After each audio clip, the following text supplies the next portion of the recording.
Good morning students. आज हमने जो पिछली क्लास के अंदर हमने स्टडी की थी वो की थी हमने क्लीवेज के बारे में, विदलन। आज हम जो स्टडी करने जा रहे हैं, देखो हमने जो स्टडी अब तक कर चुके हैं विदलन के बारे में कि विदलन क्या होता है, विदलन की विशेषताएं क्या होती है और विदलन के तल कितने प्रकार के होते हैं। अर्थात जब एक निश्चित अंडे में विदलन खांचे गुजरती है तो किस किस तल से गुजर सकती है। मैंने आपको कल 4 प्रकार के तल बताए थे। इक्वेटोरियल बताया था, मेरीडियोनल बताया था, आपको लैटिट्यूडिनल बताया था, ठीक है।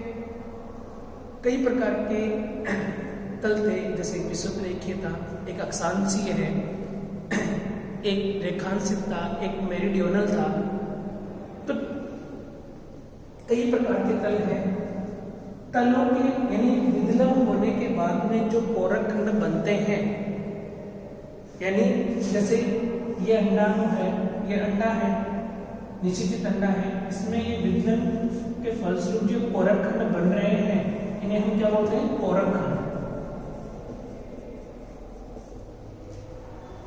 तो विदलन के फलस्वरूप भिन्न भिन्न प्राणियों में जो इन कोरक खंडों की जो व्यवस्था होती है अरेंज होने की, कि किस हिसाब से ये अंडे के अंदर अरेंज रहेंगे, ऊपर नीचे रहेंगे या साइडों में रहेंगे या ऊपर नीचे रहेंगे तो बीच में जगह रहेगी या क्या रहेगा, कैसे रहेंगे।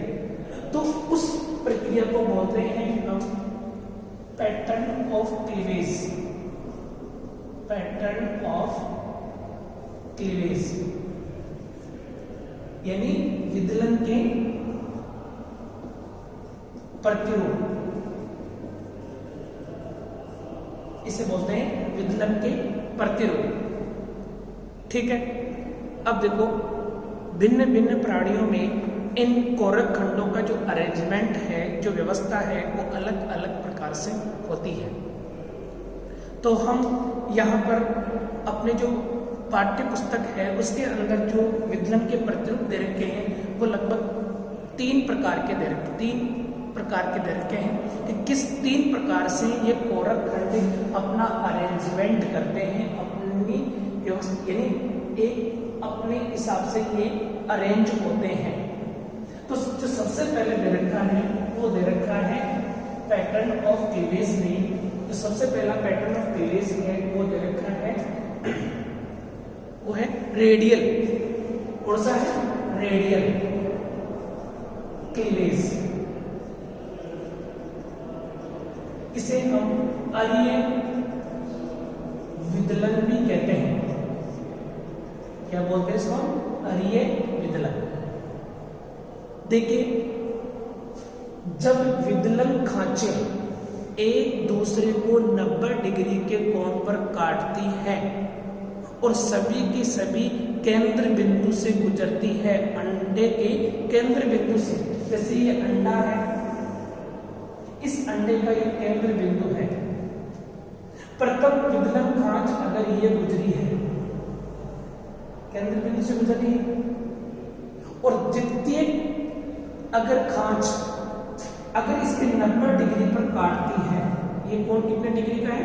90 डिग्री का। 90 डिग्री पर काटती है तो बनने वाले कोरक खंड समान आकृति के बनते हैं। कैसे बनते हैं? समान आकृति के और एक दूसरे के जस्ट ऊपर नीचे व्यवस्थित होते हैं। कैसे व्यवस्थित होंगे? जस्ट एक दूसरे के ऊपर नीचे। अर्थात जैसे ये कोरक खंड एक ये हो गया, एक ये हो गया, एक ये है और एक ये है। इसको मैंने खोलकर बताया है। तो इस प्रकार से इसमें जीव के अंदर एक सममिति उत्पन्न हो जाती है। रेडियल क्लीवेज के द्वारा जीवों के अंदर एक प्रकार की सममिति उत्पन्न हो जाती है, अर्थात उसे बोलते हैं रेडियल सिमेट्री। अरीय सममिति भी अरीय विदलन के कारण ही उत्पन्न होती है। ठीक है। अतः ऐसा विदलन जिसके अंदर विदलन खांचे एक दूसरे को 90 डिग्री पर काटे, अर्थात पहली इधर होगी तो दूसरी ऐसे होगी, तो इस प्रकार के विदलन को हम क्या बोलते हैं? जो कोरक खंड होते हैं उनका जो पैटर्न होता है अरेंज होने का, वो अरेंज होता है ऊपर वाली पंक्ति के, कोरक खंड नीचे वाली पंक्ति के जस्ट ऊपर की तरफ होते हैं, जस्ट ऊपर की तरफ एक दूसरे के ऊपर नीचे होते हैं। अतः इस प्रकार से इन कोरक खंडों में एक सममिति उत्पन्न हो जाती है, यानी जीव के अंदर एक सममिति उत्पन्न हो जाती है जिसे बोलते हैं अरीय सममिति। और ये किसमें पाया जाता है? स्लेंट्रेटा, स्लेंट्रेटा, इकाइनोडर्मेटा। स्लेंट्रेटा और इकाइनोडर्मेटा के जितने भी सदस्य हैं उनके अंदर रेडियल क्लीवेज ही पाया जाता है। दूसरा जो क्लीवेज है वो है, अपने सामने आएगा, वो है बाइरेडियल। दूसरा है द्विअरीय विदलन, इसे बोलते हैं बाई रेडियल क्लीवेज। इसे क्या बोलते हैं? By radial cleavage. और इसकी खास बात क्या होती है? होता तो रेडियल की तरह ही है, लेकिन प्रथम तीन विदलन एक दूसरे को समकोण पर विभाजित नहीं करते। यानी मान लो प्रथम ये विदलन है, दूसरा ये है, तो समकोण पर नहीं, और तीसरा मान लीजिए ये है, ठीक है। तो प्रथम 3 विदलन समकोण पर एक दूसरे, यानी विदलन खांचे एक दूसरे को समकोण पर नहीं काटती, जिसके फलस्वरूप बनने वाले कोरक खंड कितने स्तरों में जमा हो जाते हैं? 2 स्तरों में जमा, यानी 2 कतारों में व्यवस्थित हो जाते हैं। और इस तरह का विदलन सिर्फ और सिर्फ किसमें पाया जाता है? टीनोफोरा में। किससे पाया जाता है? सिर्फ और सिर्फ टीनोफोरा के सदस्यों के अंदर इस प्रकार का विदलन पाया जाएगा। वापस रिपीट कर रहा हूं कि प्रथम 3 विदलन अगर 90 डिग्री पर नहीं हो और बाकी के सभी विदलन खांचे 90 डिग्री पर काटे, तो इस प्रकार के विदलन के कारण जो कोरक खंड है 2 कतारों में व्यवस्थित हो जाते हैं। कितनी कतारों में व्यवस्थित हो जाएंगे? 2 कतारों में व्यवस्थित हो जाएंगे, जिसे हम क्या बोलते हैं? द्विअरीय विदलन। और ये किसमें पाया जाता है? टीनोफोरा के सदस्यों के अंदर, जैसे बेरो, ठीक है। फिर आता है तीसरा विदलन। तीसरा पैटर्न ऑफ क्लीवेज है, वो है स्पाइरल क्लीवेज। इसे बोलते हैं सर्पिल विदलन। सर्पिल विदलन। देखो सर्पिल विदलन क्या होता है? देखो ये पाया जाता है प्रोटोस्टोमेट्स जीवों में। प्रोटोस्टोमेट्स और ड्यूटेरोस्टोम 2 प्रकार के जीव होते हैं। प्रोटोस्टोमेट्स वे जीव होते हैं जिनके अंदर डेवलपमेंट के दौरान अगर ब्लास्टोफोर से अगर माउथ का निर्माण होता है तो उसे बोलते हैं प्रोटोस्टोमेट्स, ठीक है ना। और प्रोटोस्टोमेट्स जो जीव होते हैं उनके अंडे के अंदर, अंडे के चारों ओर जो कोशिका के विभिन्न अंडे के अंदर जो चारों ओर अंडा है, इस अंडे के अंदर इस कोशिका द्रव्य में, अंडे की कोशिका द्रव्य के अंदर जो भी पदार्थ होते हैं, ठीक है, उन विभिन्न भागों के अंदर घूर्णन गति होती है। घूर्णन गति ऐसे, जैसे ये कोशिका है, इसके कोशिका द्रव्य और कोशिका द्रव्य के अंदर विभिन्न भाग जो होते हैं वो ऐसे गति करेंगे, घूर्णन गति। और घूर्णन गति के होने के कारण विदलन खांच जो होती है, ये विदलन खांच है, मान लीजिए प्रथम तो ऐसा होगी, अब द्वितीय जो विदलन खांच होगी वो सीधी न होकर क्या होगी, तिरछी होगी। कैसी होगी, तिरछी होगी, ठीक है ना, जिसके कारण, ठीक है, इस प्रकार से विदलन का रूपांतरण हो जाता है, अर्थात ये किसका रूपांतरण है, और ये विदलन का ही रूपांतरण है, अर्थात कोशिका द्रव्य के भ्रमण के कारण विदलन खांचें सीधी न होकर क्या रहेंगी, तिरछी रहेंगी, जिसके कारण इसको हम किसका रूपांतरण बताते हैं, और ये विदलन का ही रूपांतरण है, ठीक है ना।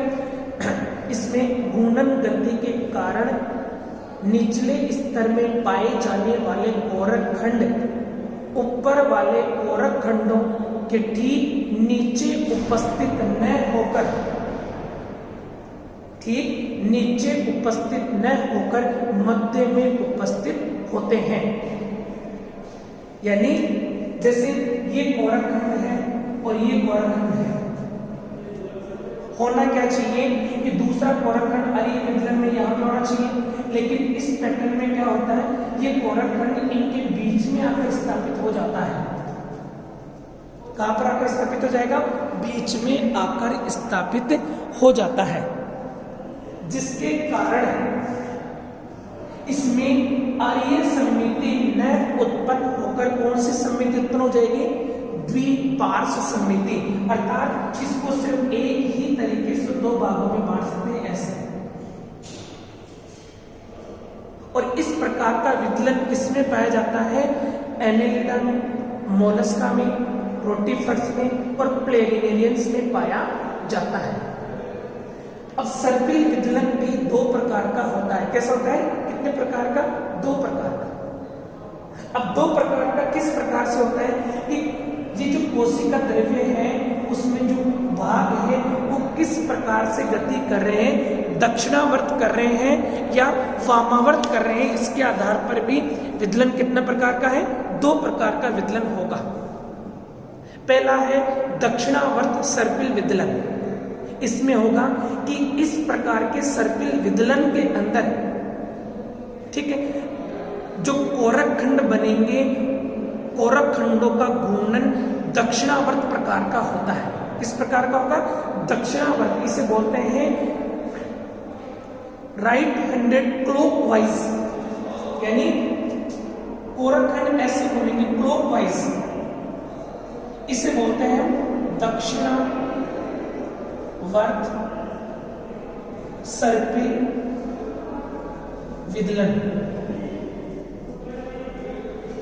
दूसरा होता है, उसे बोलते हैं हम वामावर्त। और वामावर्त में क्या होगा, कोरक खंडों का घूर्णन कैसे होगा, एंटी क्लॉकवाइज, घड़ी की विपरीत दिशा में। कैसा होगा, घड़ी की विपरीत दिशा के अंदर इस प्रकार का विदलन होता है, ठीक है ना। ये हो गया। एक प्रकार का और पाया जाता है, वो है बाइलेटरल क्लीवेज, द्विपार्श्व विदलन। इसे क्या बोलते हैं हम, द्विपार्श्व विदलन। और इस प्रकार का जो विदलन है कि विदलन के दौरान विदलन खांचें इस तरह बनती हैं कि नवनिर्मित कोरक खंड किस स्थिति में व्यवस्थित हो जाएंगे। चौथा जो प्रकार है विदलन का, विदलन के पैटर्न का जो प्रकार है उसे बोलते हैं हम बाइलेटरल क्लीवेज, द्विपार्श्व विदलन।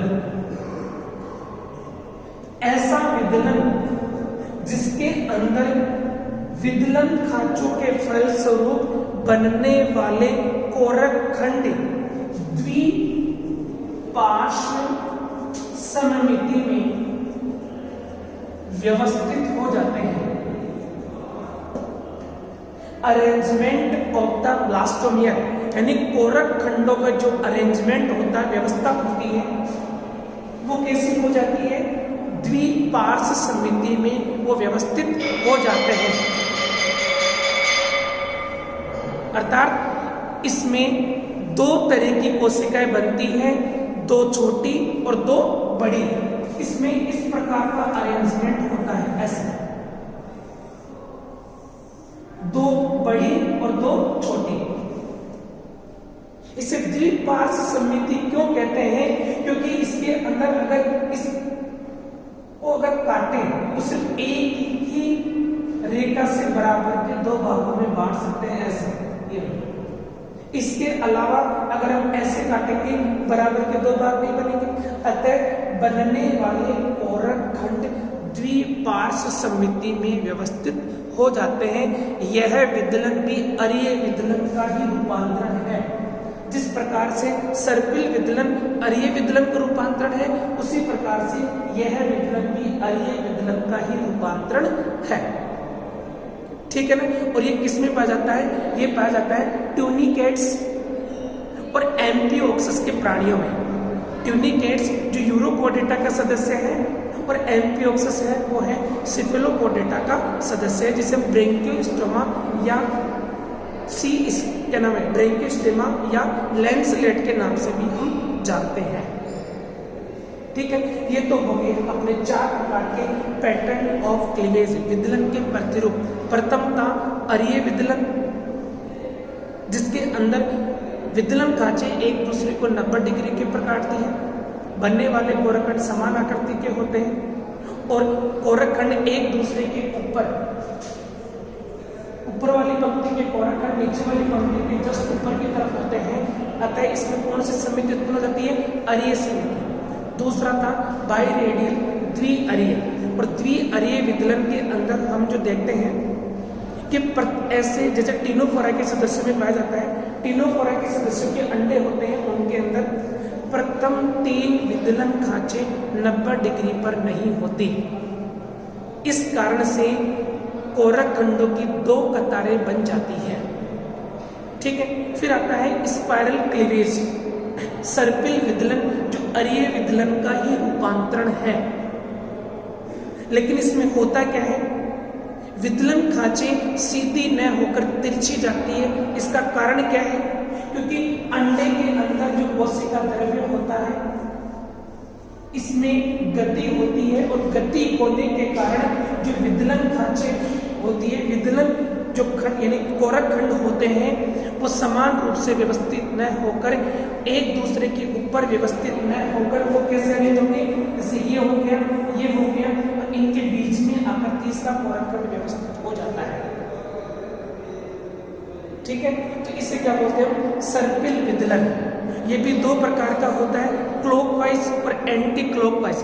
क्लॉकवाइज के अंदर घड़ी की आकृति के यानी घड़ी की जैसे सुई चलती है उसी तरह से कोरक खंडों में गति होती है, तो उसे हम क्या बोलते हैं? दक्षिणावर्त। और अगर घड़ी की विपरीत दिशा में घड़ी की सुई जैसे चलती है उसके जस्ट विपरीत अगर चले कोरक खंड, तो उसे हम क्या बोलते हैं? Anti clockwise.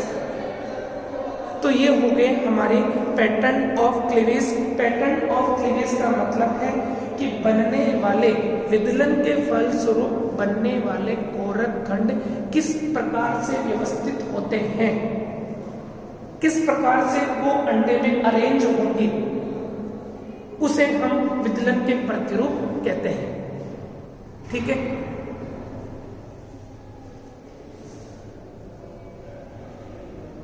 अब हम नेक्स्ट क्लास जो होगी उसमें हम पढ़ेंगे विदलन के प्रकार, टाइप ऑफ क्लीवेज। और टाइप ऑफ क्लीवेज में हम 2 तरीके से इनका प्रकार पढ़ेंगे। एक है कोरक खंडों की नियति के आधार पर, यानी ये जो कोरक खंड बन रहे हैं इनका भविष्य कैसा होगा,